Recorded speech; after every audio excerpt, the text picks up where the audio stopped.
Hey everyone, Sarah here. Please note that this episode of the Right Now podcast contains mention of suicide. If you or someone you know is struggling, please talk to someone you trust, contact your local crisis center, or if you're here in the United States, please do call the National Suicide Prevention Lifeline at 1-800-273-8255. This is the Right Now podcast with Sarah Werner. Episode 154, Selling Art or Selling Out? An interview with Asa Merritt.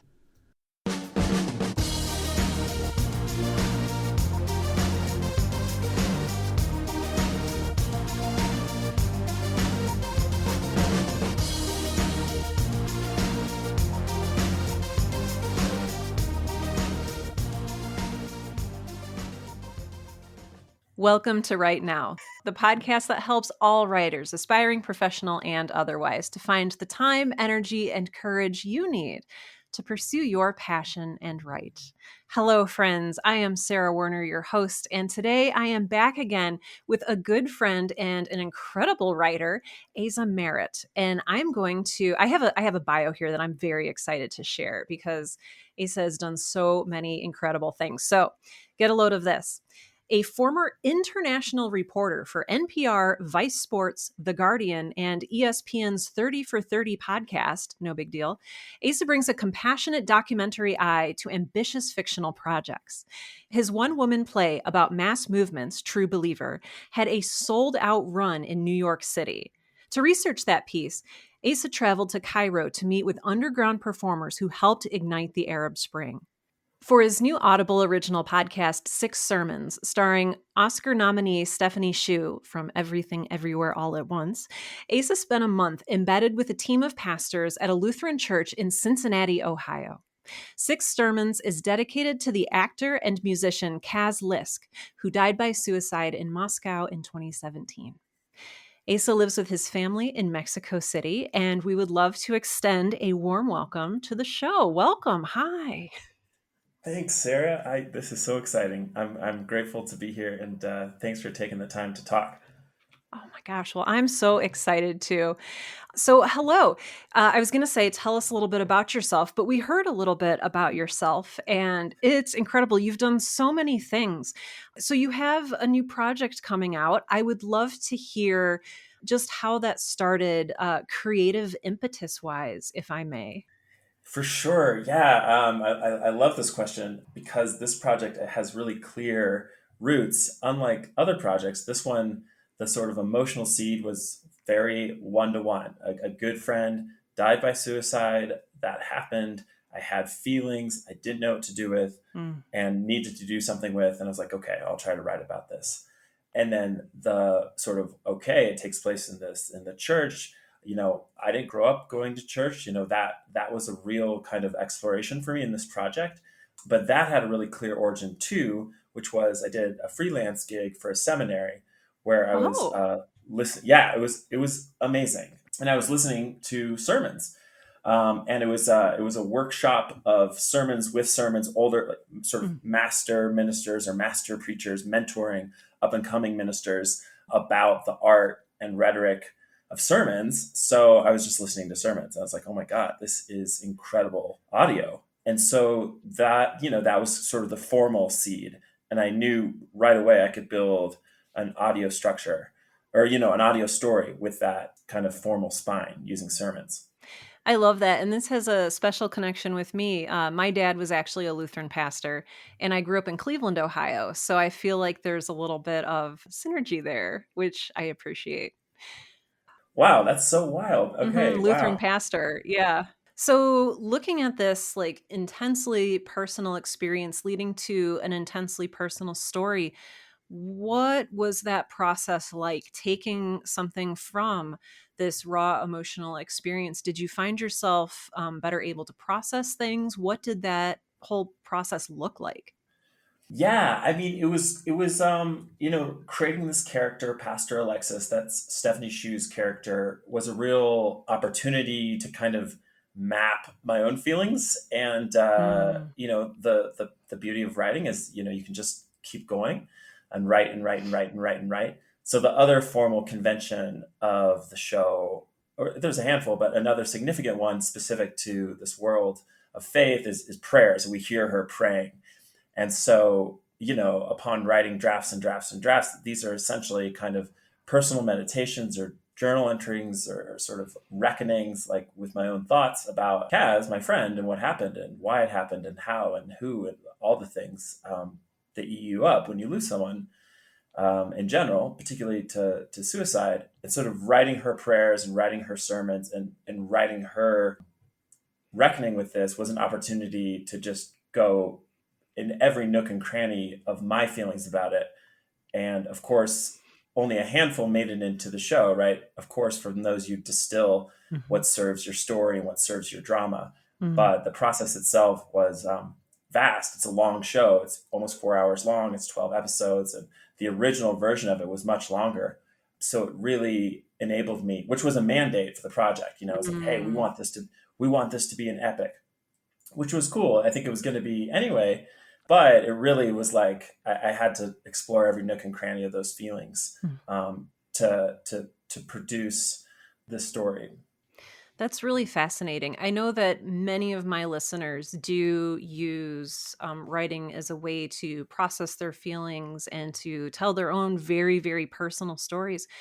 Were there things that you found that were important to you that ended up getting cut? And how did you deal with that part of it? Oh yeah, I mean, oh yeah, it was fine. No, I just love it every time. I've ripped my heart out, and Oh, someone's yeah. like, "Oh, this isn't. We don't want this. No, thanks. No, thanks." Yeah, I mean, there was a lot of that, right? I mean, this is, it's coming out on Audible. Audible is a platform that caters to a wide audience. They're trying to bring in as many listeners as possible.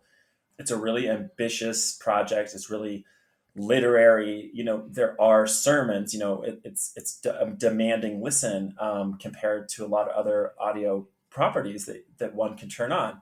And so consistently, kind of the editorial was cutting, simplifying a lot of what I sort of treasured most, which was this really kind of existential explorations on that Pastor Alexis is going through, like a real kind of, I'm a big dork and a big reader and just kind of like geek out on like close reading, which I think the contemporary Protestant church excels at. And, so the sermons were much longer. They were much more kind of academically rigorous. Mhm. And, lo and behold, they're like, we need to make this 1/4 of the length. But, Oof. that was like that was just like growing. I was like, okay, I need to see this for what this is. Like, this is not a one woman show that I'm putting up in New York City to, a 50-person room. This is something Mm. that's trying to meet a wide audience. It's like, okay, how can I meet this halfway? How can I embrace, and I think, and I know that you've been through this journey to some extent when you're working with executives, working for these major entertainment companies. They're coming to the project with radically different sets of priorities and imperatives and mandates. And I think the task of writing something personal and it's a real balancing act between advocating for what you Mm. care so much about, the parts that you won't, the hills you will die on Mm. artistically, yet not being the person who won't bend. And for me, this was my first project of this kind, and for me, that was a huge part of the education. Mm. I feel you on that. Like you said, I have had a not exactly the same experience, but a similar experience where I was working with executives to tell a story that I felt very personally connected to and figuring out the balance of when to put your foot down, if you should put your foot down, what is worth it to you.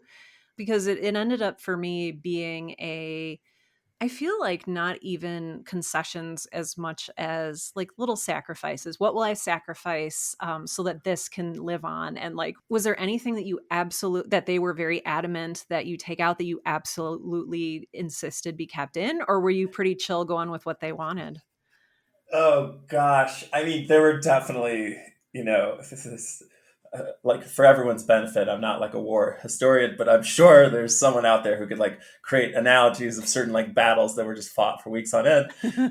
But yeah, there was, the opening, the beginning minutes of the show.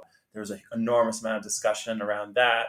The basic DNA remained from like the very first draft to what will be released tomorrow.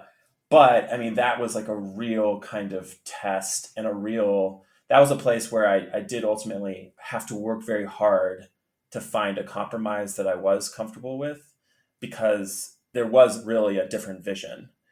But we were able to do it, and that was great. And I feel fortunate that in general I had a really great relationship with the executive producer on the project, and we were able to. There was just a give and take, and I think there are things in that show that he wishes weren't, and there's things in that show that like I wish weren't. And it was just kind of like a very like, I trust you here and I trust you here, and we're just going to do this negotiation. An analogy that came once, there was like a series, it was a notes moment, and I had all these ideas that I wanted to do, and I approached it as if I was kind of writing a bill to like Congress or something, like a spending bill, like advance knowing that I'm gonna have to like make concessions, right? So you're kind of like, all right, I'll do all these, like knowing from the jump that they're not gonna let me do A, H, and L are like, forget about it. But what I really want is like B and D. So I'm like, okay, guys, fine. I don't need H. I can live in it. Fine. Take my H. When really I'm just like, yes, B made it through. And, it's just like a dance. And I think I was fortunate, that makes it sound kind of like Machiavellian, which, there's an element of that. But I was fortunate enough, generally speaking, to have a positive relationship in terms of the give and take. And I never felt, we had one casting decision that was vetoed, but we ended up with somebody awesome. So, it all worked out. Wonderful. Thank you for sharing all of that too. I know that for a lot of my audience, this is a completely foreign process for them. Like, this is not something that they've yet, and I'm going to choose my words carefully here, gotten to experience. And I know this is something a lot of people really look forward to, is the day that they can work with a team to tell their story. What would you say are the benefits of working with a team like this, as opposed to telling the story word for word exactly how you wanted it, without any editorial messings with? Is there a story that you would ever insist on doing all by yourself, full indie, with no compromises? Gosh. I mean, all right, Sarah, like let's just get out the bottle of whiskey and like set aside two nights to answer that question properly. Right. So the main thing that's happening with when you're working with an Audible is that you're making commercial work, and the sort of implications of that are many, and that cuts to like the core of like what your project as a writer is, and I think that's a question that you interrogate really well on this podcast. And I think it's kind of like, for some people, compromising is not what they got in the game for. Do you know what I mean? It's like, I didn't come here to put my soul out in these prayers only for them to be cut down to 4 sentences. My friend died, you jerk. Like, why are you doing this? You know what I mean? And it's just, that's like 100% not what a lot of people want to happen when they write. And so I think like the decision you're making is like, to me, the biggest thing is like, hey, I can really reach people with this, right? That the reality of our media system is one in which there are only a handful of gatekeepers that determine the vast majority of content and media available to us, is just quite simply how it is today, at least. Hopefully that'll change or evolve. But, this platform does have like millions of subscribers, and I do have important things to say about suicide. And I do want this story to reach people. And so for me, that was sort of a calculus that I was able to navigate, not always well. I think it'll be much better next time. This was my first commercial project. I came up like paying for my own plays and like tiny stages in New York, and this was like a totally different thing. And there was a lot of pain there, because there's just such a different orientation to the material from the folks who are paying your paychecks, from the people who are deciding whether the show even comes out. I mean, it's just so, so I remember you talking about sort of grief and mourning that can happen with work. And I think that really, when you spoke about that in Austin, that really resonated for me because it's just like so much is on the line. What I will say is that, like, it's important also to recognize that you don't always know best Mm. about your work, right? Which seems super obvious. But I guess what I would say in that is, like, you might immediately know, oh, wow, my work is so much better because of this friend and like this mentor and this teacher. You have your sort of inner circle Mhm. of creatives that you rely on, your first readers, and they give you those insights that just completely revitalize the draft and push it and forward. Like, you might feel like you already have that infrastructure and you might say, oh, well, I don't need a suit. I Yeah. don't need the notes of somebody who's only thinking about the bottom line. And I guess it's like in the course of this project, I tried to become a little bit more humble about those notes and just not take them, not see them personally, just Mm. kind of like see them as a perspective, not sort of like a comment on me as a writer stuff. It's like, okay, here's a perspective, and this is a smart perspective. It's not necessarily, if I did have unlimited funds to finance all my own projects, like I might not take this note, but this does come from a place that has been thought through, even though it's a different line of thinking than what I did. You know what I mean? So Mm. I think that there's like I think honestly, and the other thing is like that's the only way to get through it. And that's where I say Mm. with some success more than others, because so much, I was so bitter about so many notes. I would come around, but I would just steam and fume about like, oh my God, they don't get it. Or like, how dare they cut all that? That's so critical to like the core of this piece. And I would just steam about it. And it really ate me up and took a lot of emotional energy that I think the future writer, showrunner of me is going to like be able to temper. And Mm. obviously that no one likes it when your work just gets sort of stomped on. And not that, but even that even that articulation, it's like, well, that makes it sound personal, and it's just not.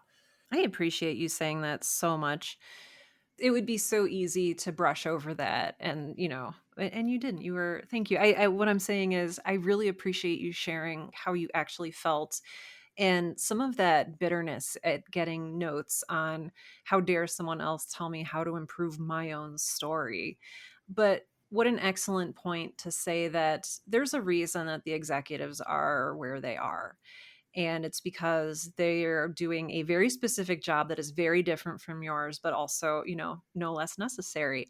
And I think that's just such a good perspective to carry into the project.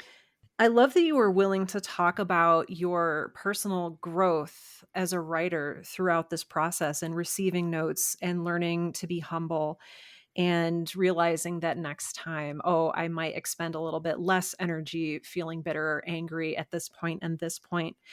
How did your story grow and change through the process? I know it got a little bit, well, the sermons got shorter, but was there anything that really developed or blossomed in a way that you were surprised to see?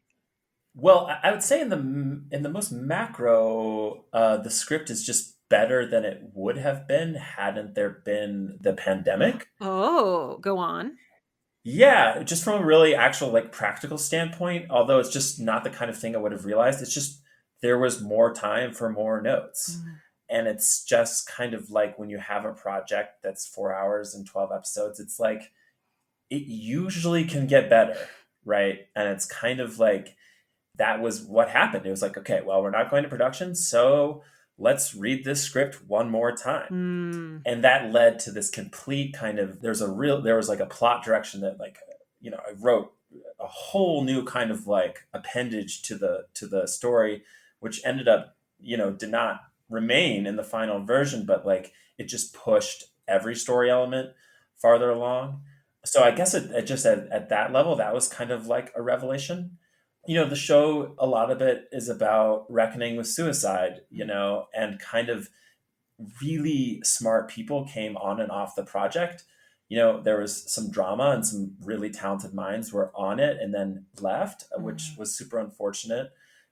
But because it took this project was 5 years in the making, so some of it was drama, some of Mm. it was just like time. Like people were like, oh well, I'm not working here anymore, or like and it's like, oh okay, here you're the new person. So a lot of people came in with their perspectives, and everyone particularly towards the suicide piece, right? Mm. And a big part of this story is kind of engaging with, oh, why did this person take their life? And it was really, there was like a collective wisdom moment that happened, I think, by so many people having to engage with that part of the story and kind of Mm. adding their 2 cents, being like, okay, well, I know it's important to you that it's not clear why this man did it, but X, Y, or Z. Or at the end, there really is, at this top of the show, a man dies by suicide, and we don't ever really get any clue of why it happened. And for me, that's actually one of the specialist things about this story, is like that particular articulation of cause. But a lot of people wanted, like, crave that explanation of like, oh, Mm. why did he do it, da da da da, from a real kind of narrative perspective. And that was just a cool unraveling of, like, I mean, it just gets sort of dense, but like ideas of how we tell stories about suicide and like what does it mean, the meta questions about responsibility of writers and accountability in terms of what kind of narratives about suicide we're putting out into the world.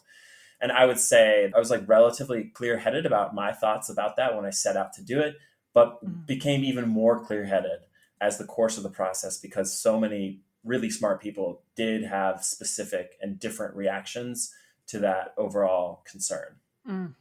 Beautifully put. And I appreciate you talking us through that too. Sort of looking at how this whole project started, was this something that you wrote a pitch for and then pitched to them? And if so, what was it like having such a taboo subject as the center of your pitch? Yeah, I could talk about pitching all day. Love pitching. I mean, I do, but I mean, also facetious. Yeah, yes, I pitched Audible directly. And that was, that's kind of a little mini hustle lesson and how that came about. I was able to leverage a certain kind of success in nonfiction radio Mm. to open the doors to Audible. Yes. That was like a cool, my early ambitions had been in dramatic writing. I was a playwright, da da da da. And then I worked in journalism for 5 years. And it was kind of just a lesson of like, oh, all you need is like juice. All you need to, Mm. like, oh, this guy like made something for ESPN. He's probably really talented. Mm. Um, Hmm. like alarmingly, oh, you must be able to write a good audio drama. Like I no mean, one cared that obviously. yeah, obviously, right? Like if anything qualified me to write audio drama, it was like being a playwright for like a decade. So that was kind of like alarming, but also useful for those out there. Just kind of, you can really leverage any kind of success, I think, to get what you want in another area, was my experience at least. But yes, I sent them like a 3 to 5 page little deck with the story and pitched it directly to Audible, which I think is much harder to do now, but this was 5 years ago. Mm. And, thus it began. And it was so daunting. There was never a guarantee that it would get made. I was told that I would own, none of the derivative rights. I didn't Mm. have representation. I didn't have a lawyer. I was so eager for any opportunity to make something, to actually be paid anything to Mm. write. That's what we're all fighting for, da da da da. And like, here it is. And it's just like, hindsight's 2020. But I took the opportunity. That's how it started. And it did take 5 years because the scripting phase took a long time because I was freelancing, surprise, they weren't paying me enough money to like only work on that. Exactly. Yeah. So, and then COVID halted productions. And yeah, that's how it started. Mm. Thank you for sharing that. So I've been doing the Right Now podcast for, oh my gosh, 8 years now. And I've heard so much advice. You just said something that has never been talked about on this show before, and that is leveraging prior success. And like now that you've said it, it seems obvious. Like, yes, you have to, essentially work your way up, but there's different ways you can work your way into different positions. And I really hope that listeners took that to heart and that resonated with you, that you don't have to be a, award-winning children's picture book author in order to write a children's picture book. You could leverage experience you have in other areas. Boy, I thank you, Ace. I appreciate you saying that so much. I think that's something a lot of people need to hear. Yeah, and I think it could be even farther than in this case. It was like, okay, I can leverage nonfiction audio into fiction audio. I have a friend here, we kind of have this like big brother like kind of vibe, and she's right out of college, and so she's my chess teacher. So I play a lot of chess, and I go to this chess club, and it's this family of chess masters. Her father was like this master and all this, and so she, of course, she's like the Mexico City champion of chess and all this. When she was 16, and Oh my and so gosh. and so she's like having her I'm out of school moment. I don't know what to do, applying for these jobs, and like we're doing some like role playing, some of the stuff, we're doing some language exchange and all this, and she's telling me about her like degree and the courses she studied. I'm like, Sinette, like, why are you not talking about your chess achievements? She's like, oh, it's not relevant at all. And it's like, yeah, but come on, like this is something you have such, and it's so personal. Like you Hmm. just flip the switches for all of us when we talk about something that we do well, that we have like a pride in, and a certain expertise in, and all. Then it doesn't even matter. You know what I Hmm. mean? And I just can imagine whatever like telecommunications executive who was interviewing her, and Sinette launching into the story of how she won the Mexico City Championship at 16, and it's just like, I dare you to not give me a job, right? So I I think mean, it's like, yeah. and so, yeah, like I think leveraging what you've got can go a long way, because here's the other thing, that there are like no good ideas, Mm, right? So it's like, if you have a good idea and some kind of rock to stand on, mm, I think a lot of doors will open, because there is such a hunger for just quality stories and quality pitches. And you all have heard this before, but I think like what's important is what you really need is like just confidence in a good story. Because if you have a good story, it'll open doors, and it's worth a lot of money, like hmm, quite simply. hmm. The idea of focusing on what you do have that's valuable and not focusing on what you lack, that's such a good takeaway. Focusing on what you do have.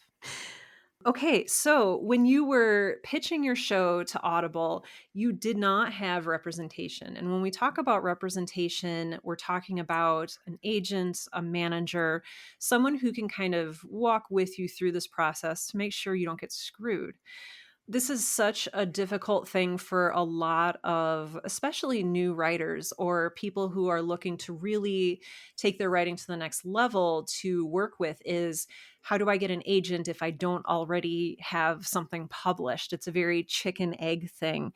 And you talked about kind of walking into this without representation and ending up not getting, any of the rights or anything. Do you have any regrets with that? Do you think that's just how the system works? Or would you have any advice for people who are just getting into this process? I think that it was a decision I made with a lot of information. I think ultimately is the best decision. It was an Mm, emerging artist contract. So what that meant was, it was a weak contract in a lot of ways. The pay was low. There was not derivative rights. But what it did mean is, it was kind of a boilerplate, and they were mm, handing them out. The whole contract, if the show made it all the way to release, was a $10,000 contract. So they're just throwing them out in a lot mm, of ways. And not to negate, like, $10,000 is $10,000, but to write 4 hours is not a lot of money, and for yeah. Audible is not a lot of money. Hmm. So what was appealing about it is, like, I knew the contract was going to go through. It was going to go through. There wasn't going to be like a negotiation period. There wasn't going to be. It's basically, I could sign this thing and I could start writing, and I might get an audio drama. And Mm-hmm. that is what happened. Like, that is what happened. And to this larger point about the strength of your story, this project was promoted by the time it was all said and done. It started out what would have been one of their kind of lowest tier projects, Mm-hmm. but people got excited about it. The executive got excited about it. He really believed in it. And so, it then jumped to a whole other tier, and there's more money for more actors and more marketing. And so once we went to a production mode, I was able to earn more money as the showrunner. At that point, I Mm, did have a lawyer, and I did negotiate and advocate. And so it's really hard to turn down an opportunity. I don't think I would have done it differently. I credit myself for asking the questions. for making somebody point blank tell me, yes, if this goes to television, we don't even have to put your name on it. Oh, yeah. Like making someone tell me that, I think it's important to like ask those pointed questions, because that's what gets you respect down the road, Mm. because people can tell if you're experienced. So even if you aren't experienced and you sort of articulate, hey, listen, am I getting this right? You're just kind of playing dumb. Like, my understanding is this contract, let me get this straight. So it's 300 pages, and it's going to be like a 2-year process. And we're looking at $10,000. And if I'm reading this right here in section 3, it says that if it goes to TV, Amazon owns everything, right? And it's just like, the answer, like, Yeah. the answer, they know the answer, but I'm a real believer of just advocating, and just like, you just need to like say it, because it does change the way they think of you. Yes. And that does give you leverage Mm. creatively, Mm. because all of a sudden you're a professional who's taking a bad deal, not an amateur who's getting run over. And if you're presenting as a professional, that is going to garner respect, right? Mm. Even if it's not going to get you paid on your first project. That is so good. And again, I've had a similar experience. I did get to negotiate on my contract. The downside of that was it took 2 full years to get the contract signed. I'm talking whatever that ends up being 700 and whatever days to sign a contract. And so then it was forever before we could start writing and all of that stuff. And so I'm curious, a lot of writers identify as introverts or, shy people, or like, oh, I'm a writer. I don't talk to people. Maybe that's a little extreme, but there's the whole like, oh, I'm up in my little ivory tower and then I send the pages off. It sounds like you're much more involved as a writer creator in the development of your work, so much that it's almost kind of networking. It's getting people excited about your work. It's getting people excited about working with you. Do you have any advice there for our listeners? I oh yeah. I mean, I think it's a decision you have to make. Like, Mm. for me, there just became a moment that was like, I want to be a working writer. I want to make a living writing. Mm. And that just changed the way I made decisions. And if that becomes sort of a mandate for you, I just kind of I was like getting older and tired of making money doing other things to pay for theater and stuff. So it's kind of a mindset, right? It's kind Mm. of like, I'm trying to make a living here. I'm not a genius, right? Like, so I have to tell stories, or I have to write and pitch stories that have a good chance of selling. Like, if I'm sitting on 10 ideas, the one I'm most excited with might not be the most commercially viable. The good news is, I think you can have this mindset without selling out or cutting yourself short as an artist at all, right? I like 1,000% do not think these two things are, Yeah. you can maintain your integrity as an artist, but still put on a hat of like, okay, listen, I'm trying to like not wait tables. I'm trying to not tutor. I'm trying to not do that. What are the decisions I can make to empower me and put me in a position where I am getting paid to like put words on a page? Mm. And I think that, yeah, that's like a mindset that one has to take. So but that's just sort of one answer to the way you put the question.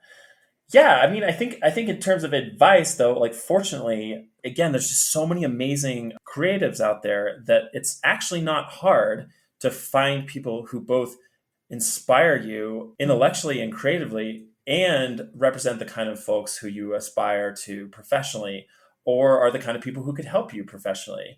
I mean, again, it's kind of like, Mm. find your people. Obviously, sometimes your like creative soulmate might not be the person who's necessarily going to position you best for a professional career where you're making enough money to support your family. Mm. But like, it totally can be, you know what I mean? I think Mhm. I think it's like really like surrounding yourself with people who have the same professional and creative priorities, and then kind of just, I mean, the hardest part is first identifying those priorities Mhm. in a lot of ways, Mm. which is like where I'm at right now, is I'm in this like kind of totally new moment. I'm kind of Mhm. starting over in the sense that I live in Mexico. I've lived here 5 years. It's really important to me to work where I live and be part of the entertainment industry here. Like, I can speak Spanish. Can I write beautiful drama in Spanish?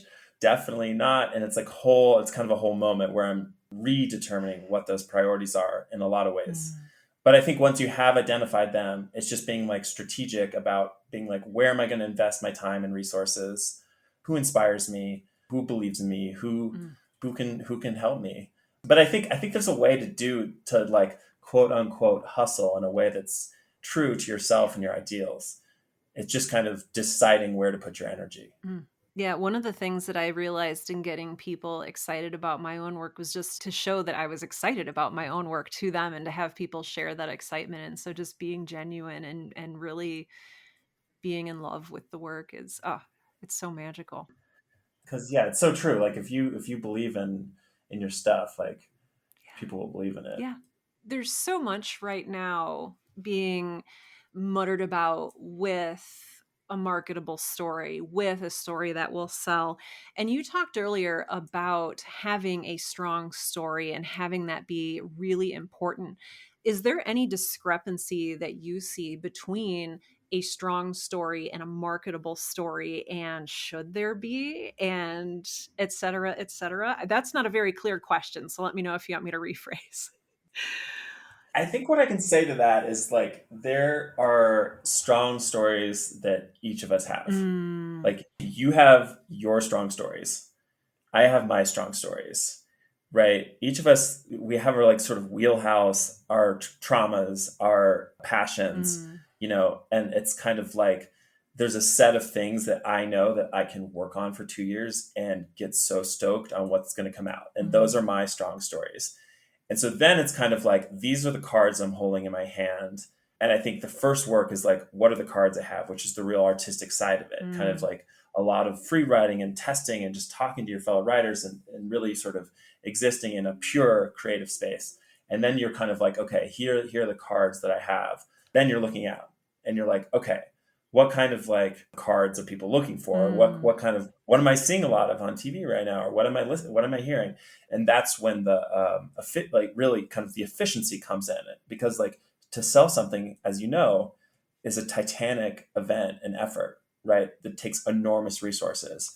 And so for me it's kind of like, okay, what am I going to lean into here, because to go there you have to start flexing and leveraging all the relationships you've built, all the doors you have to go knock on them, and you can only go knock on them so many times. Mhm, you know mhm, you have these email addresses that like you get one email a year and they'll mhm, read it. mhm, They'll read it, but like you can't just throw them mm. every idea. And so that's where the kind of professional writer piece like enters into the equation. It's like, which of these cards does somebody out there want?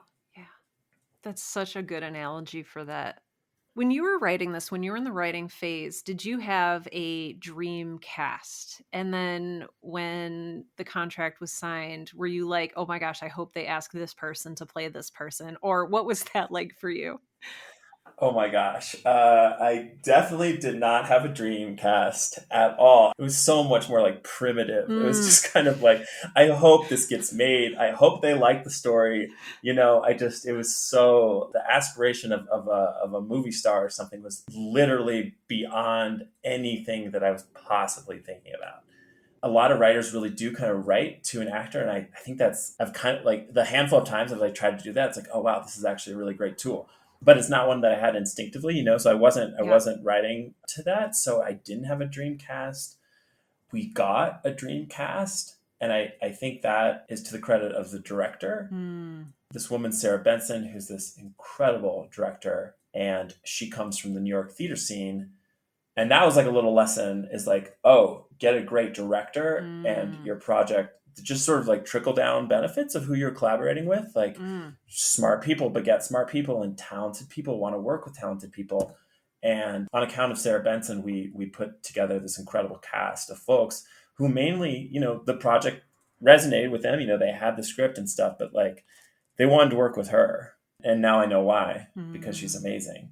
mm. But that's how that cast was sort of came together, and she'd worked with a lot of those people before. Was there any time during recording, anything like that, when, and I'm not sure, I haven't been on this side of things before, but during recording, did actors ever suggest changes or a line, or was it pretty much just, hey, please stick to the script? That's a great question. I think so. The only actor on the project who took liberties with the script was Bill Irwin. who some of you may or may not know. You've probably seen him in a lot of movies. He plays the senior pastor in my show, Six Sermons. His training is as a clown. Oh, He's a renowned clown and really well known in the Broadway scene. He's won a couple Tonys. He's like a Beckett expert. And he was the only actor who just went for it doing that. mm-hmm. And that was, I think, because he is 70 and just knows how good he is. Oh, I love that. He just knows he can do it. Like, he just knows he can do it. And I think that he just, and I'm not talking like radical improvisation or anything, but he had that facility, which I think relates to his like sort of larger project as an artist, as a clown, which is like so much agile, nimble in a total sense that affords that kind of freedom. But the other actors were really, really kind of loyal to the script until we like really invited a space for improvisation. Okay. Which was great. So it was like a lot of this is just kind of Sarah running this room, but that's kind of how it unfolded. We definitely took opportunities to get, I hadn't learned this word before this project, walla. Do you know this word? I Walla? do, but please, I'm going to assume that many people don't. So please explain the concept Yeah. of walla. I definitely didn't before this show. Walla is kind of, my working definition is like sort of filler or like texture or like sort of words around the dialogue, which is so at the heart of this project. But we had the actors do Walla. So for example, there's two characters, they're best friends and they work in a McDonald's. And, if you listen to the show, you'll hear it. Like they're just at the beginning of a scene, they're chatting about like chicken nuggets.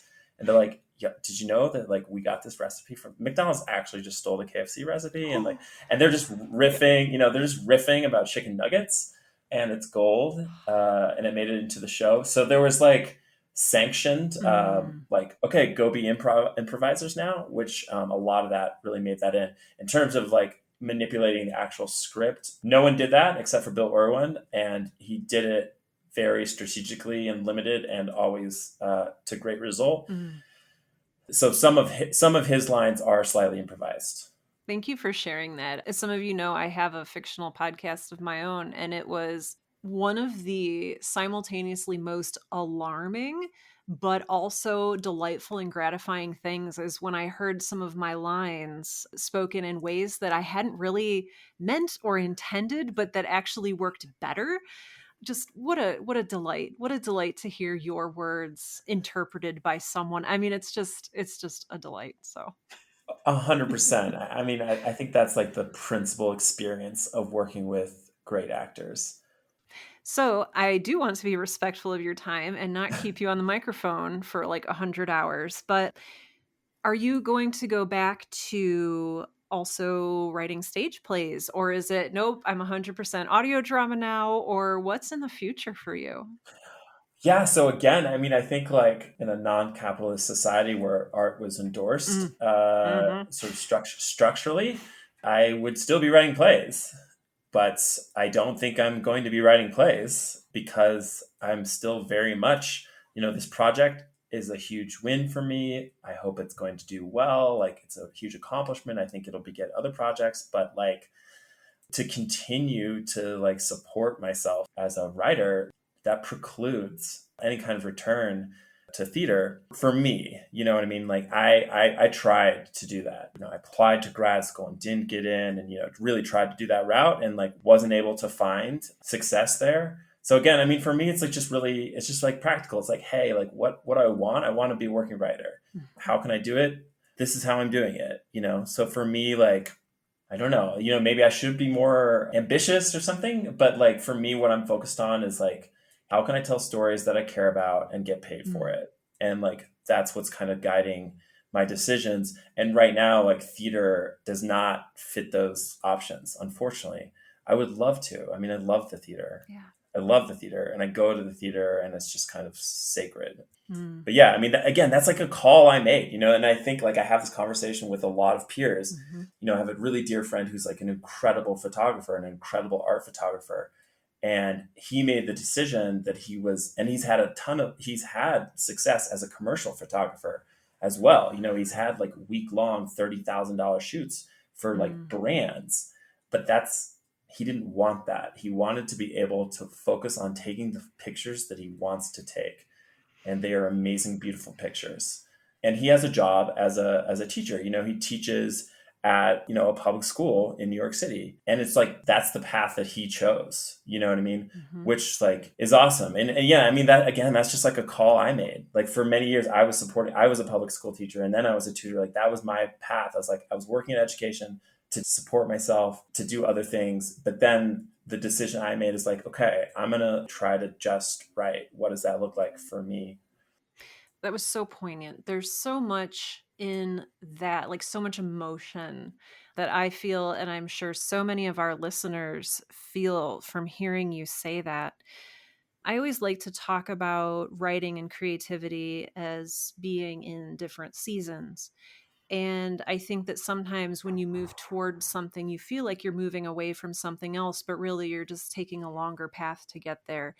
So I would love to think that, yeah, you're going to make so much money writing for these other projects that you're going to be able to fund your own theater projects, that it'll work out. Or maybe I'm a little optimistic or naive, but I really do believe, I hope that you get there. I hope to write a play again too. I think you're absolutely right. And it's like, I do think it's important to make sure. Well, I mean, I'm co-writing a short horror film right now. I know. See, this is my new direction. It's called The Allegan Ape. It's getting shot this fall. Directed by Marion Jammet. It's her project, and she brought me on as a co-writer. And just to be so in that project, I'm not a showrunner. I'm not hiring people. I'm not doing any of that. There is no client. There is no producer. There is no Netflix future. There's just like an ape and this like guy in the woods and some scared students, and I'm just kind of like there for that. And so I do think that like I'm sitting here being like, you have to make strategic decisions so you can get paid. At the same time, if you want to keep writing well, you do have to find opportunities where it's like just thrill, where it's like the good stuff. Yeah, like unless you give yourself that pure space, eventually it's going to dull your powers if you're always thinking in terms of like, oh, what's an executive going to think of this pitch? So I'm so grateful for that collaboration and that opportunity. And per the idea of theater, like, it's not that I will never do it. I want to do a street show here. I used to be a street juggler, and I want to do I want to do a show here. I have like big ideas for that, Well, and how I'm is this not hoping. in your bio? I know, right? I guess You've got yeah. ESPN. I know, right? I know. Yes, it should be. Anyway, yeah. So I think it is important to do that, and I do think it's like a balance, of course. But I generally, I guess, I would hold to my earlier point that like there's so much exciting stuff. There's so many exciting people. There's so many different paths that like if you want to make money writing, you need to plan. I would stick to And that. commit, Yeah, and commit. which is hard. Yeah. I did do that as well. Just a small note. Readers know that it's not, or listeners know that it's not just you who's doing this. I had to make a decision. Last year, I made this decision. I was not going to do any freelance projects. I was not going to do any coaching or mentoring. I was just going to write. And that was a decision that I had to make and stick to, even, if financially it hasn't been the strongest move I've ever made. It can be hard, but it's, you got to do what you need to do. Right. I mean, yeah. I mean, so for this project, I kind of had to like walk away for Six Sermons. I kind of had to walk away the last few months. The stress of the project, it just kind of broke me. And so the final few months of the project, like my creative partner, Matt Kagan, the co-showrunner of the project, he like held it on his shoulders. And it's just like, I just had to stop. And so I think it is, like you said, like it's all in a sort of a season. And so I do think there's these seasons of like the season of like hustle, where you're out there and you're meeting people and you're making the calls and having the Zooms. And then there's the season of like, I'm going to work on somebody else's horror movie and I'm just going to love it. And I'm going to like rest because I can't do those other things now. And I think, yeah, the sort of macro journey is like getting to a place where it's not like recovery, where you can sort of manage whatever you're doing or not do that. Right. Yeah. Like that's kind of what happened to me with Six Sermons. It was like I don't know if I want to be a showrunner again. I don't know if I can handle that. Right. So I think that's like another huge part of the journey is like all these things that you do, you think you're just, oh, I want to be a showrunner. It's like, well, maybe I can't, like maybe I can't do that. Or maybe I can't be in a relationship or a father. Like, what's going to break? Like, because all these things can't function concurrently. Yeah. Boy, I appreciate this so much. Asa, you have given us so much today, just in this short time that we've spent with you. I feel like we could continue talking for about 8 more hours and just never run out of things to talk about. I feel greedy asking this, but you've given us so much advice. Do you have a favorite piece of writing advice that you haven't mentioned yet that you'd like to share? Well, okay, here's kind of a hack or like whatever part of my process that was like a real breakthrough for me was so morning pages tradition. Yeah. So I kind of adapted that and made like so basically now before I write, I'll do kind of like work morning pages. So instead, traditionally like the book is like you're just kind of like your feelings in your life, da da da da. So like for me, I would fast long form, write like sort of story, like just story problems. I'm like, okay, well, I know that Alexis like we need to somehow justify the fact that she goes back to his house. Like, okay, what do we do? What do we do? And it's just kind of like fast prose, and it's just like churning through. I'm like, okay, well, how does that relate to this theme? And da da da da da. And it's kind of like analytical, but also super generative and brainstormy and low stakes in the way that, morning pages are supposed to be. But it's still like the work, right? I'm still kind of just like story breaking. And then I'll do that and then go back to the script. And so that, like, as soon as I started doing that is when I really started to write effectively or just much more efficiently. That was like a hack for me. So maybe there's someone out there that'll work too. To sit down, like pull up like act 2, scene 4, and you're just like dropped into like some kind of like conversation, to me is so much of it is just like problem solving. So for me, it's easier to solve problems from a little bit more of an analytic, like prosy type point of view than to solve like while concurrently concocting like loose and dynamic dramatic stakes in a moment between two human beings. Like it's pretty Herculean to like concurrently sort of solve story problems. So by starting on the page doing long form kind of riffing, it kind of like gave me a foundation to go back into the scenes. And then I would say the other thing that I really subscribe to is like, Hemingway recommends stopping while it's going well. That was like kind of a rule of his, if things are really going great, is a good time to stop. I like that too.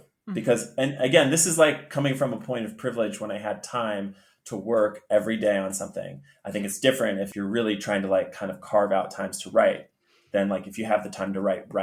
But if you are in a place or have the discipline where you're up like from 5 to 6:15 every morning or whatever, if you have gotten to the place where you have a strong routine and structure, bookending it with first some like generative, like, okay, what the heck am I doing with the story? What am I trying to say? What's the problem here at this transition? And then ending it while like there's still like some hot magic in the lines on the scene, for me was a really effective model to write a 4-hour show. Okay. There's no way you could have known this. Did you see my face when you were talking about morning pages? No, no. Okay, those of you who are listening, I mean, obviously this is a podcast. Nobody was able to see my face, but this is just such weird synchronicity. I was actually talking with, do you know Maggie Croft? Don't. Okay, well, that's fine. She and I were talking literally yesterday about morning pages and how we feel like we're pouring so much energy into them and then having to pivot away into our work. And you talking about marrying that process to, I'm gesticulating wildly for those of you who cannot see me, which is all of you.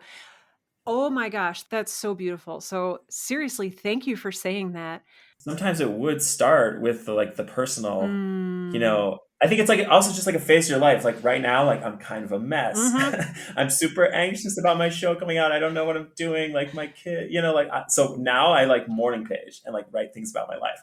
And so it would start, it would be like maybe like half a page of like, okay, here I am, like, good morning, I'm tired, like whatever, forgot to like take out the cat, whatever. I don't even have a cat. I don't even know why I said that. I just forgot to take out the dog, blah, like morning pages. But then, it was like, so how do I get Alexis to the church? So that was like the evolution. Sometimes it did even start from the like traditional kind of orientation. It works really well in that way.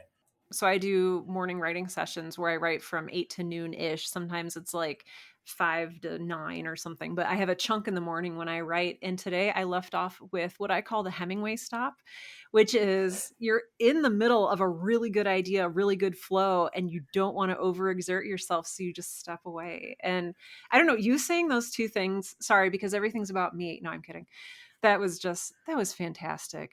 Asa, everything that we have talked about today has been so resonant, and I know that it is going to, I was going to say punch so many people in the heart, but I don't know if we necessarily want that, but it's going to hit home for a lot of people. And you being with us today has just been such a gift. I'm so grateful. Is there a place people can find you, connect with you, find your show, et cetera, et cetera? Yeah, I mean, what would be most meaningful to me is to go listen to Six Sermons. That's the show that I've been talking about today. It's on Audible. You need a subscription to get to it, but you don't have to spend a credit. Okay. So it's if you're an Audible subscriber, you can just go and download it and it doesn't take a credit. If you're not an Audible subscriber, this show is worth your free trial. It's really great. But the name of the audio studio that my friend Matt and I started is called First Rodeo. And you can find us on the internet at First Rodeo Audio. Wonderful. There will be, of course, links to Six Sermons and First Rodeo Audio in the show notes for today's episode. I do encourage you to check those out. And gosh, Asa, thank you for being your wonderful, brilliant self today and for sharing so generously all of the insights and advice that you've shared with us today. I truly appreciate it. Yeah, you're welcome. My pleasure.